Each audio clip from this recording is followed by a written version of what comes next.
Insomniacs Anonymous presents the creepiest true stories collected from the darkest corners of the web. Listener discretion is advised.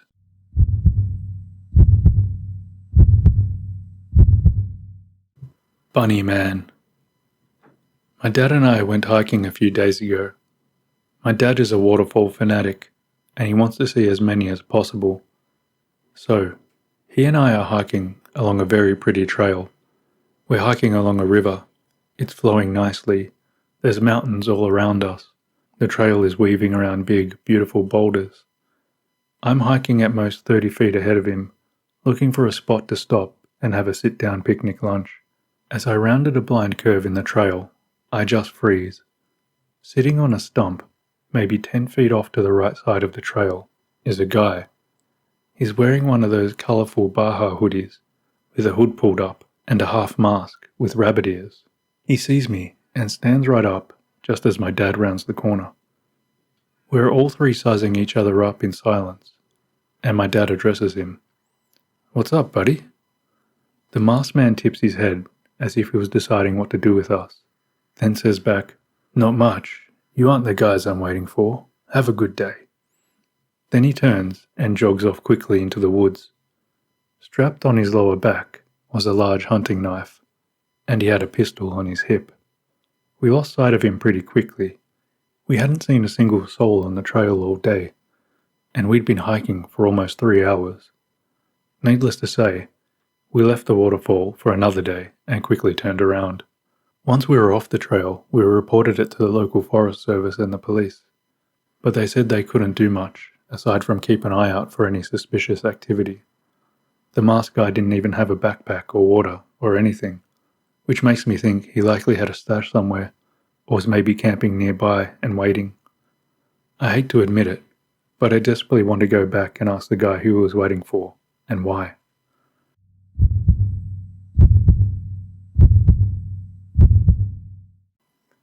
All I wanted was a place to sleep. This happened last year in Taiyuan, China. My husband and I arrived by train around 2 a.m, only to discover the hotel room we'd booked had been given to someone else, and we had nowhere to stay for the night. This was actually not the first time we'd found ourselves on the streets of China with nowhere to stay that winter, so we were a bit stressed, but not freaking out. We found a cheap hotel online, planning to stay one night and find somewhere nicer the next day, and took a cab over. It was hard to find, so when we got near, the driver called the hotel. A young guy in a tracksuit came out to the street to bring us up. He seemed pretty normal, if surprisingly energetic, for 2 a.m. He led us to a run-down building through an alleyway entrance, and we took the elevator up to the 9th floor. The hallways were unfinished, just bare concrete and exposed wiring. We are led through a slight labyrinth of these halls till we get to the hotel. It's all one hallway of rooms, 4 in total. I was pretty on board with everything till we got into the room. Then I started getting a bad feeling.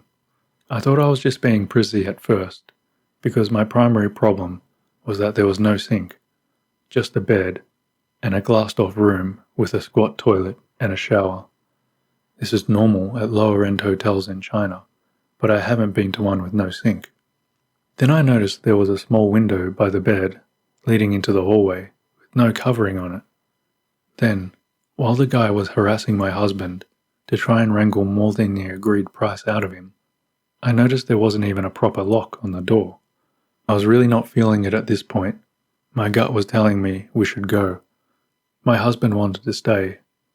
Remember, it's cold, it's 2 a.m, we've been on the train all day, and we're just so tired. But I insist we leave. And that's when it got really weird. When we came in, there was no sign of another living soul in the building except us and the young guy. No other guests, no other employees. The place didn't even seem to have a front desk. But when we started walking down the hall, the tracksuited young guy followed us, and he started begging us to stay. Then, all of a sudden, about 10 more people came out of nowhere. They were all following us down the hall, absolutely begging us, some of them yelling and touching us to stay. We left as fast as possible and spent the next hour and a half in a 24-hour restaurant down the road, and ended up spending 3 times the price for a soft bed and some peace of mind.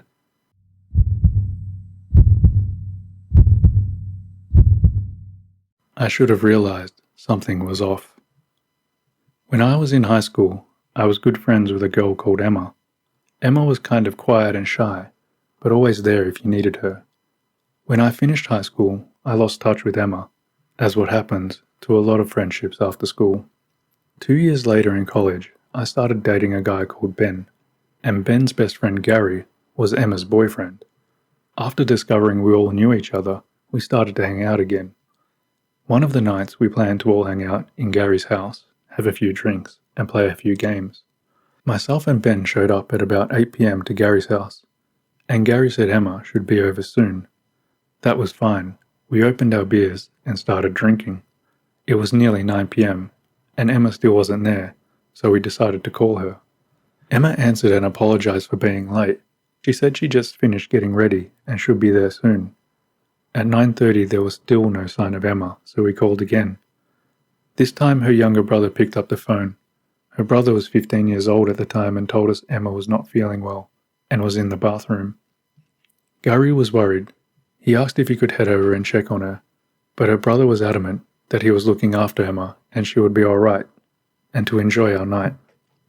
We kept drinking and hanging out, thinking Emma just had a flu. But after around 10 p.m, we decided to call one last time and check on her. Again her brother answered and calmly told us Emma had just gone to bed and she'll call us in the morning. We left it at that, believing she was home, safe in bed, and didn't want to annoy her brother by calling again. That night, Emma's mum returned home at 12 a.m. to find Emma dead on the kitchen floor. Emma had been bludgeoned to death by her younger brother a couple hours earlier.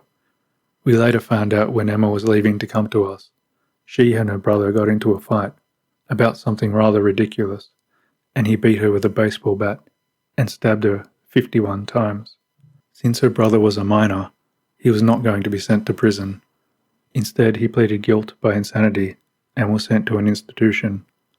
A lot of this information was not leaked, as the accused was a minor. I do know his parents stuck by him, and he was released after 4 years.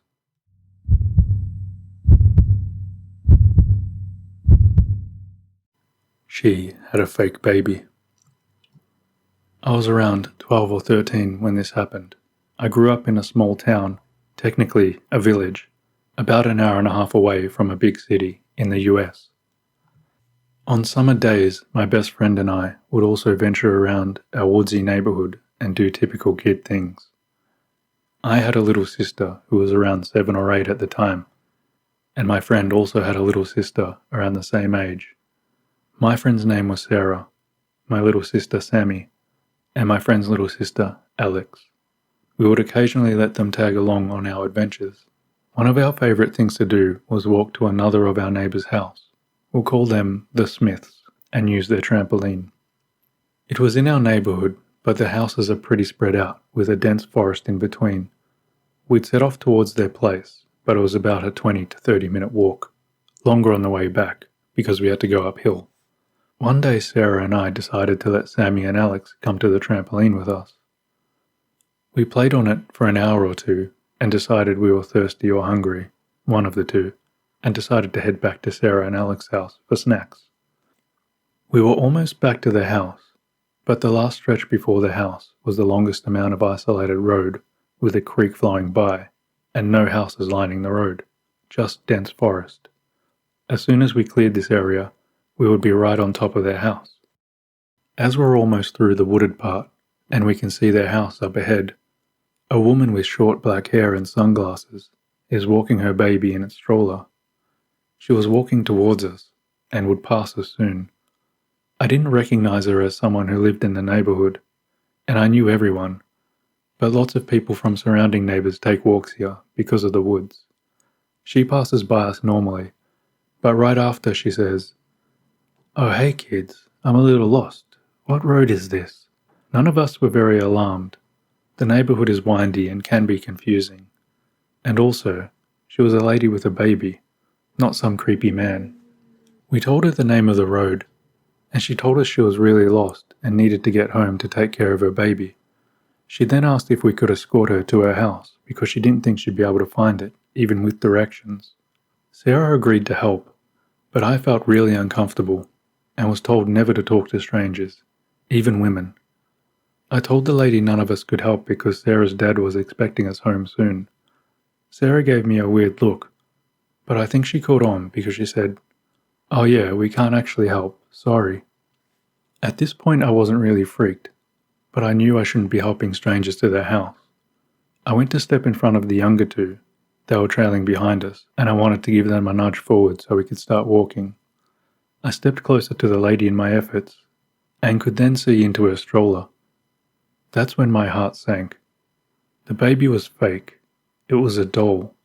It was wrapped in blankets, but I could see that it was plastic. At that point I didn't know what to do. I found myself screaming, "Run!" I made sure Sammy and Alex were ahead of me, and we sprinted for the house. Her dad was working in the garage on something, and we ran in, out of breath, and crying. I quickly just said there was a lady trying to get us to go home with her who had a fake baby. He grabbed a golf club from his caddy that was lying out and told us to get in the house. We all went in, and after a few moments he came back. He said he was heading towards the lady when she spotted him. She was already on the phone with someone, and out of nowhere a white van came speeding up. She threw the stroller in the van and they sped off. It was definitely a creepy experience, and I don't know what that lady's intentions were, but I know they weren't innocent.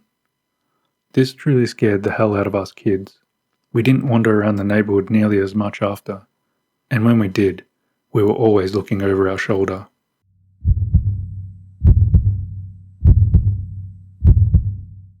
The van was filled with flies. In 2013, I was 21 years old and studying abroad in South America with my college roommate. I had more than one unsettling encounter while there, but I'm an experienced traveller and generally have good instincts, so I can't say I have any other thrilling stories aside from narrowly dodging a few muggings. Other than the general sense of unease that can come with being a solo female traveller, our 4-month stay was relatively unexciting. Relatively. At the end of our program, we decided to stay for some extra time and do some more casual backpacking. We ended up deciding to hike the Inca Trail. Amazing for anyone considering. For the unfamiliar, you start in one location, which varies depending on the trek you choose, and then you end up in a small town near Machu Picchu called Aguas Calientes. Your return trip is covered by your hiking company unless you choose to stay, in which case you get a refund. Well, we were in a new town and our company left immediately after lunch, and we wanted to spend the night and get the most out of being in that part of the country. The time came to say farewell to 11 or 12 hiking companions, and we were joined by one of our new friends who was planning on starting an additional hike in the morning. Our guides gave us our refund and gave us very careful instructions on how to get back to Cuzco, the city we had originally departed from. When you're ready to leave, make your way to that train station right there. Don't go anywhere else. It's very official and safe.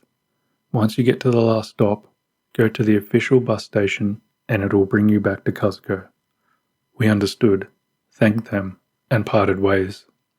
That night we went out drinking with the remaining member of our hiking party. He didn't drink because of his grueling hike the next day, but we had a blast and felt safer for having a male with us. Overall, we made sure to keep our wits about us, and it turns out to be a very fun night without incident. We make our way back to the hostel, wish him well on his travels, and go to bed, ready to explore the town the next day before catching the train home. We have our fun, then make our way to the train station. It's a very nice train, not unlike the ones I take in the US, maybe even nicer. It definitely felt very safe.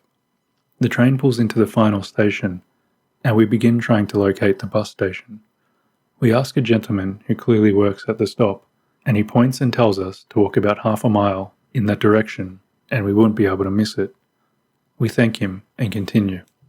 I want to pause here to emphasize, all of these conversations and the ones that follow are entirely in Spanish. This isn't too important, but it's good for you to understand that I was speaking a language I was extremely proficient in, but not fluent. We walk, for what actually does not seem like enough time. It felt like less than half a mile for sure, before coming across a bus station. I'm shocked to say the least, but I also remind myself that I come from a much nicer part of the world and I need to put aside my preconceived notions. It has a sign clearly labeling the bus station, and it says, "To Cuzco," right on the sign. To be clear, it's not a fake sign. It's similar to a sign marking a gas station from a freeway. A big thick pole, and the actual sign was probably 50 feet in the air. It could not have been a temporary trick, otherwise I would have been much more suspicious. The buses, though, were the classic bad news white van. You know the ones. Again, I check myself. How many people per day would possibly be travelling to Cuzco from here? It wouldn't make sense to have a giant 20-seater bus doing the trek every day. There's a tiny wooden building, presumably an office, underneath the big sign. But we didn't need to go in there, as there are two gentlemen standing outside near the vans. We asked them if these are the buses to Cuzco, although we clearly read on the sign that they are, and the men confirm. We ask how much the tickets cost, and when they plan on departing. They give us a price and say 5 to 10 minutes, and they direct us to a van to sit in and wait. We both sit down, and I'll admit, I was uneasy. Again, I'm an experienced traveller, and I do know not to expect modern luxuries in less developed parts of the world. And there's nothing outwardly sinister about this bus stop, but it just wasn't what I was expecting, even for the area. My roommate does not seem to be sharing any of my trepidation. However, she's a bit more sheltered and generally trusting, so that's fairly in character for her. I'm also an over-worrier, so between us, we're probably both on the more extreme side of the appropriate emotion. Me silently freaking out, and her a little too relaxed. We wait for over 10 minutes in this van, which we've left the door open due to the heat. We are just talking and swatting flies, which are buzzing in and out of the open door. I'm unsurprised we're not on schedule, as I know they're trying to avoid wasting a tank of gas on 2 passengers, and are probably waiting for more people. But we have an hour's drive ahead of us and want to get going, so I decide to ask. They tell us 5 more minutes. More time passes, and I can't shake the feeling we aren't at the right bus station, though nobody made mention of there being more than one in a tiny town, so I kept telling myself I was being irrational. I decide to see if anybody's in the office, to just get more information. I open the door and walk in without much hesitation, given its position under the sign. Well, what I walk into is clearly a residence, and like 15 sweaty Peruvians cooking beans and looking as shocked to see me as I am to see them. I stammer out, is this the bus station? They look confused and then go, "Oh, the bus. Yeah, the bus. Go outside. Talk to the men. Bus to Cuzco." I back out, apologizing for intruding. I go back to the van to report the experience to my roommate, right as another girl walks up to us and says, "Bus to Cuzco?" She is clearly a native Spanish speaker and not a foreign tourist. The men immediately say yes, and place her in a different van, which makes no sense if they are trying to fill one van to take us to the same place. This skeeves me out more than anything that has happened yet. I pop my head in the van and tell my roommate to keep hanging tight. I walk over to the girl in the other van, where she is also waiting alone, and ask her if she is going to Cuzco. She seems to confirm that this is the case, and I explain we are going there as well, and I'm not sure why we would be in separate vans. She says she doesn't know, but looks generally unconcerned. I go back to our van and sit down. Now, we've probably been there for 30 to 40 minutes at this point. I start expressing my concerns to her, but she's being somewhat dismissive. We get pretty quiet and resign ourselves to waiting, still swatting flies and dabbing our brows with our shirts.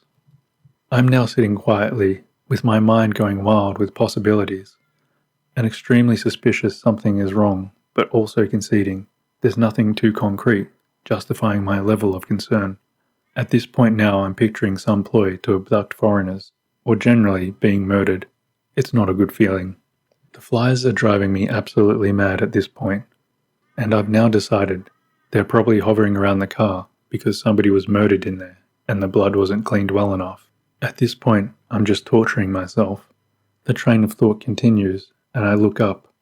Hundreds of flies are swarmed and crawling on the roof of the van. I realize we hadn't noticed because only a few would be flying around at a time, and the van was rather spacious. And my roommate and I were close to the front, while the massive grouping of them was closer to the back. I'm frozen in fear at this point, unsure if this is confirming my theory that somebody was murdered in the car, or if I'm really letting my imagination run wild, and there are less remarkable things than flies in a South American van. I'm basically hyperventilating. I wish I could emphasize how many flies were in there. I gesture up to my roommate, who looks up and then appears shocked. At this point, I can assume I'm shaking my head and muttering. Right as this happens, the other van with the native girl begins to pull away. I make a snap decision. I launch myself out of the van and start sprinting. I slam my hand on her van to try to bring it to a stop. She opens the door in shock. I grab onto the door and hold it open and say more forcefully than I thought I had in me, "We are coming with you." I look back at my roommate who is just staring, and I yell, "Grab our bags and run now." She knew better than to mess with me when I'm in crisis mode. She comes sprinting out of the van with both backpacks, while I keep my hand on the door. The two men come sprinting after her saying, "Don't go, we leave now, we leave for Cusco now." As I shove my friend into the car and scream, "Sorry, we're riding with our friend here," and slam the door closed. The native girl, looking unsettled, just tells the driver we are friends and to drive. At this point, I don't know that this driver isn't in on whatever I was afraid of. Or if he was, but they didn't plan on messing with the local. Either way, I just saw her as our best bet. We pull out onto the road and drive for a few minutes when I see, you guessed it, the bus station. A very official, legitimate-looking bus station with actual buses, which was probably about half a mile from the train. I have no doubt this is where we were supposed to go, and I feel the blood drain from my face. I thought about jumping out of the van and running, and my worst fear is ending up back at the first place without our new local friend. As we drive, I'm looking for street signs, landmarks, anything to indicate where we're actually headed. All I see is wide open desert plains and nothing else. I sat the rest of the drive, frozen in fear, collecting a pile of makeshift weapons from what I could find in the back of the van. This included a sharp piece of car, likely from some previous collision, and a smallish fire extinguisher. I told myself if anybody tried to hurt us, I would kill them first, and then figure out how to avoid Peruvian prison second. I spent the entire car ride telling myself that I had it in me to kill a person if they tried to harm me. I gripped my weapons until my knuckles turned white, when suddenly the van came to a stop, very much in the middle of nowhere. The driver accepts the call, which I can't understand. He then gets off the phone and slowly tells us he just remembered he can't take us all the way to Cusco. The native girl looks concerned, which makes me even more paranoid, and then he proceeds to point to a large but desolate building and tells us, "Go in there to find a ride the rest of the way." Looking back, I'm not sure how I avoided throwing up from anxiety and fear. The three of us journey in there, my weapons abandoned, as I couldn't sneak them out of the van, and people just keep pointing us farther and farther in the back, until we come to a back opening leading us outside. I wanted to run to somehow undo this entire journey, but we really had no choice other than to stick with the native girl. We had no alternative methods of transportation, there's no civilization in sight, and honestly, I'm not even sure what part of the country we're in. All I know is we're 60 to 90 minutes away from wherever the train stopped, hopefully in the direction of Cusco. We get to another van, this time with the opposite problem. They're insisting we fit 10 plus people into a 7-seater van. They try and take my backpack, saying it needs to go on the roof. My backpack had my passport and every resource I would most certainly want in an emergency. I'm thinking they can take it over my dead body, which very well may be happening. Right then I see my roommate happily passing hers to a lady. I grab her arm angrily, ready to ask her what on earth is wrong with her, but my face must have said it all because she backs up and uncertainly tells the lady, never mind, she'll be keeping her bag with her. The lady looks aggravated and says they won't fit in the car with all the people. I climb in and demonstrate in a way that will require her to force either me or the bag out. She relents, and my roommate crawls in. We sit in the back with our backpacks towering on our laps in front of us, my roommate looking somewhat inconvenienced I've made her do this. Honestly, maybe I was overreacting, but better that than underreacting. We drive a long while, and we finally enter the borders of Cuzco. On one hand, I'm relieved because now I know exactly where we are. On the other hand, the surrounding areas outside of the main square are extremely dangerous shantytowns, and we are the only foreigners with giant backpacks on the bus. No sooner am I thinking, well, at least we're close, when the bus driver turns and says he doesn't want to drive further, and we can figure our own way from there. Even the native girl goes on red alert and offers to pay more if he will take us to the city square. He declines, kicks us out of the bus, and drives away. We are looking at all the people staring openly at us, and she asks in a scared voice if we will split a cab with her. We agree immediately. Problem is, in this part of the world a cab is often the first car to drive up, and assures you they will take you where you're going. Not very official. This is exactly what happens. A Corolla from probably 1993 pulls up and tells us to hop in. Our friend looks wary, but decides it's better than winging it out in the open. The driver drops us in the town square without incident, and at this point the native girl looks like she's aged 5 years since we first crossed paths. I'm sure I looked even worse. She meekly says, "Well, I'm glad we got here safely." I can barely talk, I'm so exhausted, and respond, "Me too, thanks," and we part ways. I had a few incidents on this trip that made me a believer that no matter where you are, one traumatic experience makes wherever the last place you slept feel like home. Let me tell you, the hostel bed that night felt just like home.